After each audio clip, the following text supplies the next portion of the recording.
नमस्कार साथियों, आप सभी का स्वागत है मेरे YouTube मंच पर। मैं हूं शशिकांत कुमार। आज के इस वीडियो में बात करने जा रहे हैं, क्या योगी आदित्यनाथ का विदाई तय हो चुका है? क्या योगी आदित्यनाथ की विदाई तय हो चुका है? 3 घंटे, 3 नेता और 3 मुलाकातें, ये सब कुछ क्या बता रहा है? क्या उत्तर प्रदेश में कुछ बड़ा होने वाला है? सीएम योगी दिल्ली आखिर क्यों पहुंचे और दिल्ली पहुंचने के बाद सीएम योगी 3 बड़ी मुलाकातें करते हैं 3 घंटे में, आखिर क्या हो गया? योगी के हटने का समय आ चुका है, क्योंकि कुछ बड़ा होने जा रहा है। योगी को हटाने की अंतिम तैयारी शुरू हो चुका है या फिर उससे बड़ा फैसला लेने जा रही है भारतीय जनता पार्टी? योगी के सीक्रेट फाइल में क्या है? किन मंत्रियों का नाम दर्ज है जिनका आने वाला दिन बेहतर नहीं होने वाला है? एक तरफ अमित शाह जो है योगी आदित्यनाथ को हटाने की कोशिश कर रहे हैं, दूसरी तरफ योगी आदित्यनाथ पूरा रिपोर्ट कार्ड मंत्रियों को लेकर पहुंच गए हैं दिल्ली दरबार के पास।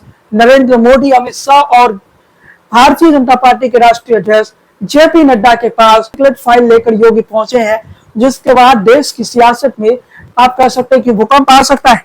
क्या योगी आदित्यनाथ वाकई हटाने जा रही है भारतीय जनता पार्टी? तो इसका बड़ा आसान जवाब है, योगी को भारतीय जनता पार्टी नहीं हटा सकती है। योगी आदित्यनाथ वो चेहरा बन चुके हैं जो कि हिंदुत्व के सबसे बड़े चेहरा है। योगी आदित्यनाथ को हटाने की हिम्मत भारतीय जनता पार्टी में नहीं है। आदित्यनाथ का छवि जो है वो केवल यूपी तक सीमित नहीं बल्कि देश भर में योगी आदित्यनाथ का छवि पहुंच चुका है। मुख्यमंत्री योगी आदित्यनाथ रविवार को अचानक दिल्ली पहुंचे। वहां पहुंचते ही बैक टू बैक प्रधानमंत्री नरेंद्र मोदी, फिर तुरंत बाद बीजेपी के राष्ट्रीय अध्यक्ष जेपी नड्डा, गृह मंत्री अमित शाह के बाद एक बड़ा मुलाकात किया। ये 3 मुलाकातें करीब 3 घंटे तक चली और जिसमें सबसे लंबा समय जेपी नड्डा के साथ बिताई योगी आदित्यनाथ। तो कुछ लोगों को यह लग रहा है कि उत्तर प्रदेश में योगी कैबिनेट में बदलाव होने जा रहा है, जो कि बड़ा कारण हो सकता है कि वो जेपी नड्डा से मुलाकात करते हैं, वो अमित शाह से मुलाकात करते हैं, प्रधानमंत्री नरेंद्र मोदी से मुलाकात करते हैं। लेकिन इसके साथ ही कुछ लोगों का यह भी मानना है कि उत्तर प्रदेश के प्रदेश अध्यक्ष के लेकर मामला फंसा हुआ है। तो उसी मामले पर कहीं ना कहीं योगी आदित्यनाथ जेपी नड्डा से बातचीत किए और कहीं ना कहीं ज्यादा देर जेपी नड्डा के साथ बिताए। तो योगी आदित्यनाथ के उत्तर प्रदेश के प्रदेश अध्यक्ष के मुद्दे पर बात करने आए। योगी के दिल्ली दौरा के पीछे की वजह क्या थी? कुछ जानकारियां जो सामने आ रही है उसमें माने तो पीएम मोदी को आधिकारिक तौर पर जेवर एयरपोर्ट के उद्घाटन का इनवाइट करने योगी आदित्यनाथ आए थे। कहा गया कि प्रधानमंत्री मोदी ने इसका शिलान्यास किया था, अक्टूबर में इसका उद्घाटन प्रस्तावित है, यानी प्रधानमंत्री मोदी शिलान्यास किया था तो मोदी के हाथों ही योगी उद्घाटन करवाना चाहते हैं। ये कोई बड़ा मैटर नहीं है जिसके लिए योगी आदित्यनाथ को संडे को दिल्ली आना पड़े और लगातार 3 बड़ी बैठकें करनी पड़ी। ये एक साधारण बातचीत नहीं है, ये साधारण मैटर नहीं है, बल्कि इसके पीछे गहरा राजनीति है। मुख्यमंत्री योगी आदित्यनाथ के इन 3 मुलाकातों के पीछे एक गहरा सियासी चाल है। आज की इस रिपोर्ट को आप आखिरी तक देखिए, क्योंकि हम बहुत बड़ा खुलासा करने जा रहे हैं। योगी आदित्यनाथ के सीक्रेट फाइल में है क्या और क्यों योगी की सीक्रेट फाइल से यूपी के कई मंत्रियों के नींद उड़ गए हैं। लेकिन उससे पहले आप सभी से आग्रह है, चैनल पर पहली बार आए हैं तो सब्सक्राइब बेल बटन दबा दीजिए, बेल आइकन की घंटी को बजाना बिल्कुल ना भूले। साथ में इस रिपोर्ट को आखिरी तक देखिए, क्योंकि आपको बहुत खास जानकारियां मिलेगी। योगी आदित्यनाथ के दिल्ली दौरे के पीछे 3 कारण बताया जा रहा है। पहला, यूपी के प्रदेश अध्यक्ष। दूसरा कारण, योगी कैबिनेट में बदलाव हो रहा है। तीसरा कारण कि योगी आदित्यनाथ की हटने की लगातार खबरें सामने आ रही थी और अखिलेश यादव के पीडीए के सामने कहीं ना कहीं योगी आदित्यनाथ कमजोर पड़ रहे हैं, ऐसा भाजपा का एक घड़ा मानता है जो योगी के विरोध में खड़े हैं। सीधे तौर पर समझा जाए तो अखिलेश यादव का जो पीडीए है उसमें पिछला और दलित समीकरण है और योगी आदित्यनाथ अग्री जाति से आते हैं, राजपूत जाति से आते हैं। लेकिन दूसरी कहानी योगी आदित्यनाथ के पक्ष में जाता है। योगी आदित्यनाथ एक कट्टर हिंदूवादी नेता है और योगी आदित्यनाथ एक कट्टर हिंदूवादी नेता का जो छवि बना है, इस कारण से उत्तर प्रदेश में 2027 में भी योगी आदित्यनाथ की दावेदारी मजबूत है। अब करीब 1.5 साल का वक्त बचा है जब उत्तर प्रदेश में विधानसभा का चुनाव। उत्तर प्रदेश में विधानसभा चुनाव से पहले क्या योगी आदित्यनाथ को हटाने की तैयारी चल रही है? क्या योगी आदित्यनाथ को बदला जाएगा? उत्तर प्रदेश बीजेपी का नया अध्यक्ष तय होना है, इसका व्यापक मंत्रिमंडल में फेरबदल हो सकता है। साथ ही कई मंत्रियों के कामों की समीक्षा की जाएगी और प्रशासनिक फेरबदल प्रस्तावित हो सकती है। ये बदलाव कब होगी, फिलहाल इस बारे में कुछ भी कहना मुश्किल है, लेकिन माना जा रहा है कि जल्द ही प्रदेश अध्यक्ष का चुनाव हो जाएगा। एक तरफ बीजेपी राष्ट्रीय अध्यक्ष तय नहीं कर पा रही है, उसी तरह से उत्तर प्रदेश में भारतीय जनता पार्टी आप कह सकते हैं कि प्रदेश अध्यक्ष तय नहीं कर पा रही। जो चेहरे पर मोदी और शाह मोहर लगाते हैं वो चेहरा योगी आदित्यनाथ को पसंद नहीं है। और दूसरी वजह है कि योगी आदित्यनाथ अगड़ी जाति से आते, तो उत्तर प्रदेश का जो प्रदेश अध्यक्ष होगा वो पिछड़ी या दलित जाति से होगा, जिससे अखिलेश यादव का जो है पीडीए का मुकाबला किया जा सके। उत्तर प्रदेश में अखिलेश यादव का जो पीडीए है वो काफी हद तक मजबूत हो गया, और इसके पीछे जो बड़ा कारण बनाया जा रहा है, प्रमुख कारण है कि योगी आदित्यनाथ के नेतृत्व में ऐसा कहा जा रहा है उत्तर प्रदेश में कि एक खास जाति का कहीं ना कहीं प्रभुत्व है, जिस वजह से अखिलेश यादव पीडीए को मजबूत कर पाए, पिछड़ा दलित समीकरण को मजबूत कर पाए। यादव के पीडीए समीकरण के कारण ही योगी आदित्यनाथ की नींद उड़ चुकी है। इसके साथ और भी कुछ महत्वपूर्ण बातें पर बात हो रही है, जो कि महत्वपूर्ण बात है योगी कैबिनेट का फेरबदल जो होने जा रहा है, उसमें कई पुराने मंत्रियों का आप कह सकते हैं पट्टा साफ हो सकती है। कई पुराने मंत्री है योगी कैबिनेट में जिनकी छुट्टी हो सकती है। मतलब समझने की कोशिश कीजिए, जो योगी आदित्यनाथ के बंटवारे में है ऐसे कई चेहरों की छुट्टी होने जा रही है। और योगी आदित्यनाथ ने एक खुफिया रिपोर्ट लेके गए, किन मंत्रियों ने अच्छा काम किया है, किन मंत्रियों ने खराब काम किया है, पूरा रिपोर्ट पहले वो प्रधानमंत्री नरेंद्र मोदी को देते हैं, उसके बाद गृह मंत्री अमित शाह को देते हैं, और लास्ट में पार्टी अध्यक्ष जेपी नड्डा को दे देते हैं, और सौंप देते हैं योगी कैबिनेट के सारे मंत्रियों का रिपोर्ट कार्ड। इससे आपको बता दें चले कि केंद्र में भी मंत्रिमंडल में परिवर्तन हो सकता है, उस पर मैं अगली वीडियो में बातचीत करूंगा साथियों। इससे पहले कुछ महत्वपूर्ण बातों पर बताने चाहता हूं कि सहयोगियों की लगातार बढ़ती नाराजगी भी योगी आदित्यनाथ के लिए 2027 से पहले मुश्किल है। 1.5 साल चुनाव का बचा हुआ है। योगी आदित्यनाथ के लिए अनुप्रिया पटेल की नाराजगी भी मुश्किल है। इसके अलावा योगी कैबिनेट में कई मंत्री हैं जो योगी आदित्यनाथ से नाराज है, और कई विधायक वक्त पर आ चुके हैं जो योगी आदित्यनाथ से नाराज है, जो अफसरशाही से नाराज है, जो कहीं ना कहीं एक जाति के प्रभुत्व से खिलाफ है। क्योंकि योगी आदित्यनाथ पर आरोप लगता है कि वो राजपूतों को यानी ठाकुरों को आगे बढ़ाने की कोशिश ज्यादा करते हैं, वो ठाकुर विधायकों के साथ ज्यादा बेहतर व्यवहार करते हैं, बाकी विधायकों को वो नजरअंदाज करते हैं। बीजेपी के ही कई विधायकों ने ये आरोप योगी आदित्यनाथ पर लगाया। लेकिन मैं फिर से कहना चाहता हूँ योगी आदित्यनाथ का सभी कट्टर हिंदूवादी की है, और इस कारण से भारतीय जनता पार्टी योगी आदित्यनाथ को नहीं हटा सकती। और दूसरा वजह है कि राजपूतों की जिक्र करें तो बिहार में राजपूतों की आबादी 5% है। आप कहेंगे मैं उत्तर प्रदेश का विश्लेषण कर रहा हूं तो बिहार का जिक्र क्यों कर रहा हूं। तो बिहार में अक्टूबर नवंबर में बिहार चुनाव से पहले अगर योगी आदित्यनाथ को पद से हटाया जाता है तो फिर कहानी क्या होगा, राजपूतों की नाराजगी होगी। 5% राजपूत वोटर बीजेपी खो सकती है, जो बीजेपी के कोर वोटर बिहार में मानी जाती है। इस पर राजपूतों की नाराजगी बीजेपी को देश भर में झेलनी पड़ेगी। और दूसरी वजह योगी आदित्यनाथ का कट्टर हिंदुत्व और उग्रवादी छवि, जिसके वजह से मोदी और अमित शाह चाह भी लिए तो अभी योगी आदित्यनाथ को कुर्सी से नहीं हटा सकते। योगी आदित्यनाथ की लोकप्रियता केवल यूपी तक सीमित नहीं बल्कि देश भर में है। योगी आदित्यनाथ की लोकप्रियता कई जगहों पर नरेंद्र मोदी से भी ज्यादा है। इन तमाम कारण बनते हैं जो योगी आदित्यनाथ को आप कह सकते हैं कि पद से नहीं हटाया जा सकता है। जो मंत्रियां नाराज हो रहे हैं, जैसे अनुप्रिया पटेल की हम जिक्र करें, अनुप्रिया पटेल भी नाराज हो रही है। इसके अलावा कई विधायक जो खुलकर योगी आदित्यनाथ से नाराजगी जता चुके हैं।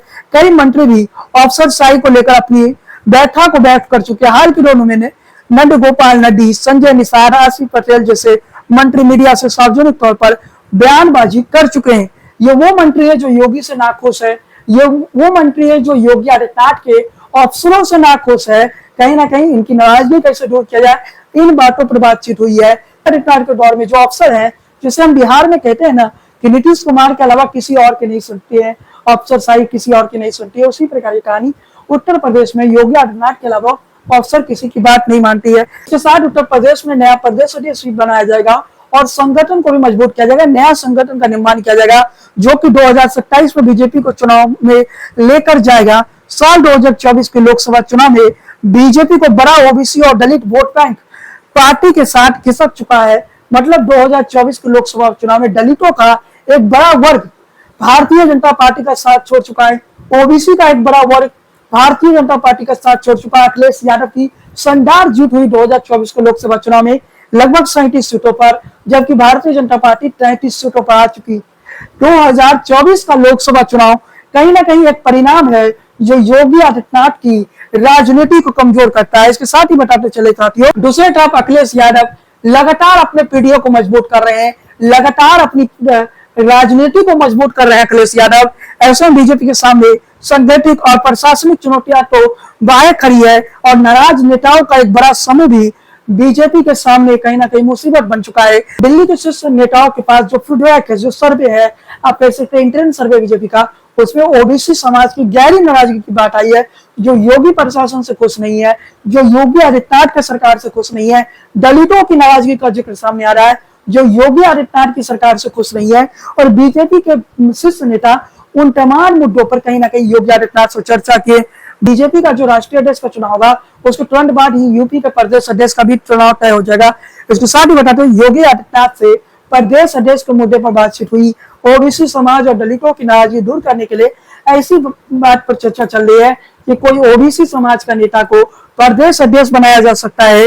जेपी नड्डा से लंबी मुलाकात में सिर्फ प्रदेश अध्यक्ष ही नहीं, बल्कि कई नए चेहरों को मंत्रिमंडल में जगह दिए जाने पर भी चर्चा हुई। ये माना जा रहा है कि जिनके बाद कामकाज से पार्टी खुश नहीं, या फिर जिन पर आरोप ऐसे कई नेताओं को मंत्रिमंडल से बाहर किया। आपको बड़ी अपडेट दे देना चाहते हैं, योगी आदित्यनाथ की छुट्टी की जो बातें चल रही है कि योगी आदित्यनाथ विदा हो जाएंगे, योगी आदित्यनाथ की कुर्सी चली जाएगी, तो उसमें कोई सच्चाई नहीं है, क्योंकि भारतीय जनता पार्टी इतनी बड़ी मुसीबत नहीं ले सकती है। योगी आदित्यनाथ को हटाना भारतीय जनता पार्टी के लिए आसान नहीं है।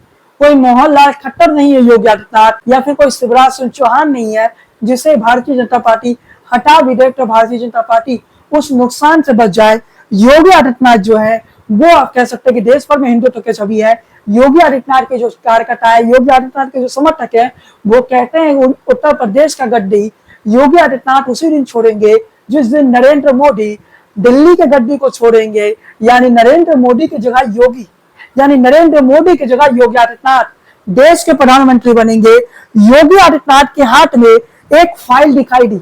आखिर इस फाइल के पीछे क्या, हमने बताया था रिपोर्ट को आखिरी तक, वीडियो को आखिरी तक हमने बताया था शुरुआत में कि इस वीडियो को आखिरी तक देखिए।